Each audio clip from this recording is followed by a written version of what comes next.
Hello students, welcome back to Vedika Commerce classes. Today we are going to study three important topics of chapter 1. Let's start. One is branches of accounting. We have three branches of accounting. One is financial accounting जो आप लोग अभी 11th और 12th class में पढ़ रहे हो, ठीक है. Then cost accounting, आप और 12th के बाद BCom, BBA, whatever you will do, you will study cost accounting that time. And management accounting. Management accounting also आप उसी टाइम पे पढ़ोगे 12th के बाद ही. Now let's come to financial accounting. Financial accounting क्या होती है? आप कोई भी अकाउंटिंग कैलकुलेशन कर रहे हैं, फाइनेंस से रिलेटेड कोई भी कैलकुलेशंस अगर आप कर रहे हैं तो that calculation is considered as financial accounting. Financial position calculate करने के लिए, फाइनेंशियल स्टेबिलिटी कैलकुलेट करने के लिए, चाहे आप रेशियो एनालिसिस कर रहे हो, चाहे आप अपनी बैलेंस शीट बना रहे हो, चाहे आप अपने अकाउंटिंग टर्म्स से रिलेटेड कोई भी कैलकुलेशंस कर रहे हो, that comes under financial accounting जो आप अभी 11th और 12th क्लास के अंदर पढ़ेंगे. Next one is cost accounting.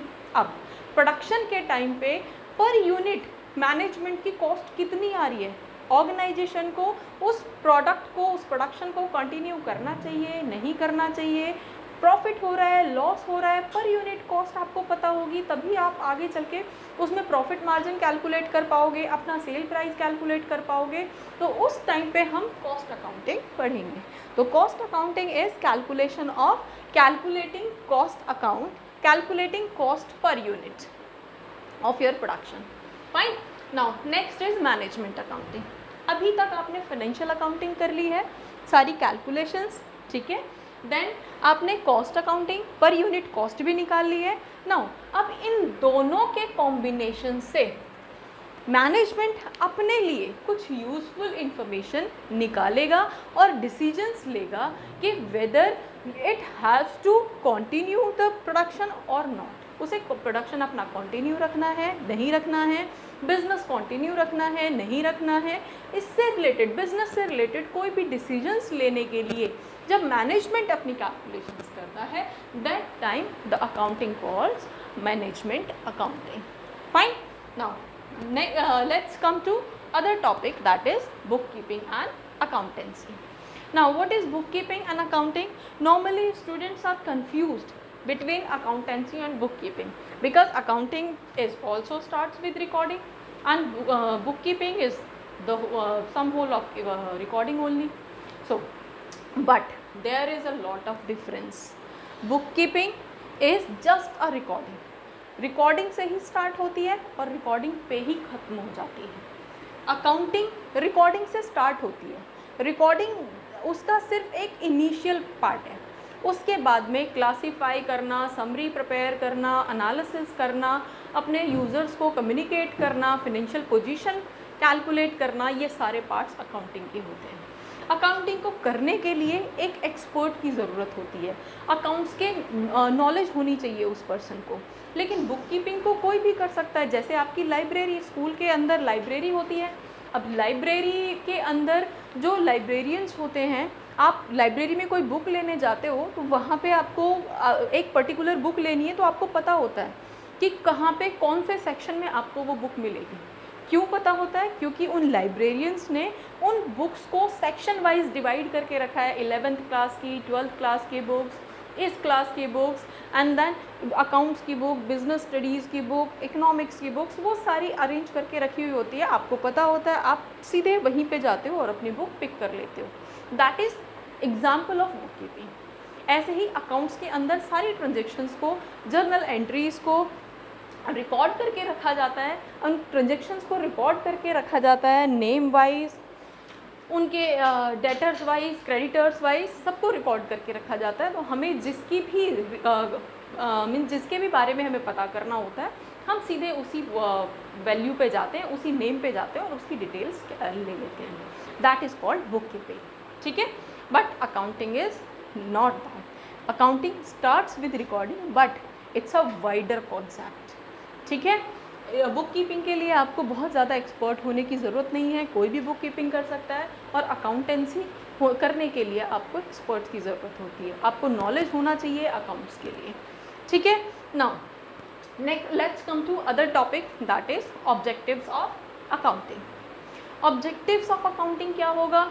Objectives means हम किस उम्मीद से, किस उद्देश्य से अकाउंटिंग करने जा रहे हैं। हम आज से means from 1st of April we start recording the things and then it's going on up to 31st March, और 31st मार्च तक हम कंटिन्यू उनको रिकॉर्ड करते रहते हैं, क्लासीफाई करते रहते हैं, और 31st मार्च को जाके हमें ये पता चलता है कि हमारी ट्रांजैक्शंस जो इतनी हुई और उसमें से डेबिट इतना है, क्रेडिट इतना है, हमारे पास ड्यूज़ इतने हैं, लाइबिलिटीज़ इतने, एसेट्स इतने हैं, मीन्स फाइनली बैलेंस शीट हमारी 31st मार्च को जाके बनती है।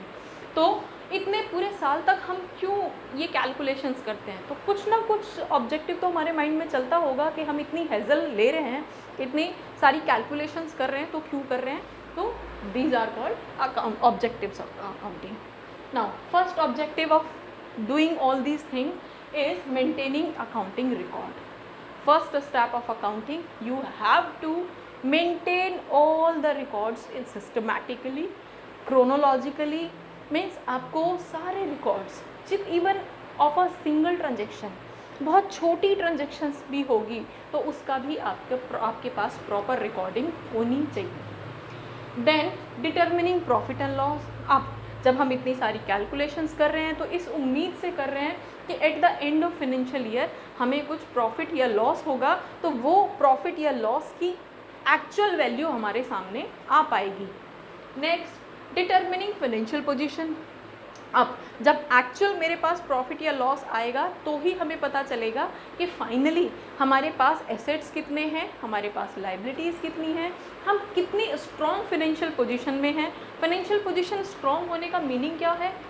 फाइनेंशियल पोजीशन स्ट्रॉन्ग होने का मीनिंग है कि आपके पास एसेट्स ज़्यादा हैं, लाइबिलिटीज़ कम हैं, तो आप ज़्यादा स्ट्रॉन्ग होंगे। और अगर आपके पास लाइबिलिटीज़ ज़्यादा होंगी, एसेट्स कम होंगे, तो आप कंपैरेटिवली आपके ऊपर प्रेशर रहेगा और बिजनेस पे लॉस के चांसेस ज़्यादा नज़र आएंगे। कोई भी इन्वेस्टर आपकी कंपनी के अंदर इन्वेस्ट करना पसंद नहीं करेगा। So to calculate to determine the financial position of organization we have to maintain the accounts. Fine. Next facilitating management. अब ये सारी इन्फॉर्मेशन हम किसके लिए बना रहे हैं? ये सारी इन्फॉर्मेशन हम मैनेजमेंट की हेल्प करने के लिए बना रहे हैं, जिसके बेस पे मैनेजमेंट फाइनेंशियल ईयर में कुछ डिसीजंस लेंगे ऑर्गेनाइजेशन से रिलेटेड। अगर हमें लॉस हो रहा है तो क्यों हो रहा है, उसको कैसे रिड्यूस किया जाए, और अगर हमें प्रॉफिट हो रहा है तो उसको कैसे इंक्रीज़ किया जाए, ये सारे डिसीजंस मैनेजमेंट लेता है। ठीक है, और लेगा किसके बेस पे? अकाउंटिंग रिकॉर्ड्स के बेस पे, जो हमने पूरे साल मेंटेन करके रखे हैं। Next one is providing accounting information to users. Users तो हमने कल ही पढ़े थे। यूज़र्स हमारे 2 टाइप्स के होते हैं, इंटरनल, एक्सटर्नल। इंटरनल यूज़र्स जो ऑर्गेनाइजेशन के अंदर हैं, एक्सटर्नल यूज़र्स जो ऑर्गेनाइजेशन के बाहर हैं। लेकिन हमारे अकाउंटिंग इन्फॉर्मेशन उन्हें चाहिए होती है, हमारे प्रॉफिट लॉस से उन्हें इफेक्ट आता है। ठीक है, तो उन यूज़र्स को इन्फॉर्म करना, प्रॉपर इन्फॉर्मेशन देना, और वो इन्फॉर्मेशन तब दे पाएंगे जब हमने खुद उसको मेंटेन किया होगा। ठीक है। Next one is protecting business assets. Business assets को प्रोटेक्ट करने का मतलब, एसेट्स हम रिकॉर्ड मेंटेन कर रहे हैं, इसका ये मतलब नहीं है कि हम किसी चीज़ को मीन्स फिज़िकली प्रोटेक्ट कर रहे हैं, नहीं। अकाउंटिंग के थ्रू हम अपने एसेट्स को उनकी वैल्यू के अकॉर्डिंग कैलकुलेट कर सकते हैं। उनकी वैल्यू हमने जब खरीदी थी तो कितनी थी, किस रेट से, किस मेथड से हमने उन पे डेप्रिसिएशन लगाया, उसके बाद में अब उनकी वैल्यू कितनी बची है, उनकी लाइफ कितनी बची है, उस लाइफ तक हम उसे यूज़ कर पाएंगे, वगैरह वगैरह वगैरह। इट मीन्स हमारे पास अपने ऑर्गेनाइजेशन के हर इंडिविजुअल एसेट की प्रॉपर कैलकुलेशन है, प्रॉपर रिकॉर्ड है, जिससे हमें पता है कि हमारे एसेट की वैल्यू इतनी है, जिससे हम अपने ऑर्गेनाइजेशन की वर्थ कैलकुलेट कर पाते हैं। Next, meeting legal requirements. Meeting legal requirements means हमारे पास अगर इन केस फर्म को कोई भी, फर्म के ऊपर कोई केस कर दिया जाता है, फर्म से रिलेटेड कोई भी लीगल इशू होता है, तो उस टाइम पे हम कैसे अपने आप को राइट प्रूफ करेंगे?